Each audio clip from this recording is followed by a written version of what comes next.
how to transfer money from Safepal to bank account. So here's what you want to do.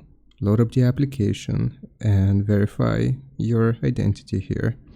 Now, once you have accessed the Safepal app, make sure you have some money in your balance here, whether crypto, you can get crypto, you can sell crypto, or if you have any fiats, make sure that it is converted to US dollars or your respective currency.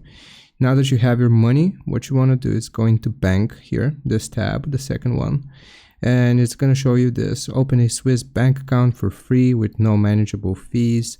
So what you can do is then go through the prompts here, as long as you have verified your account and done everything prior to it.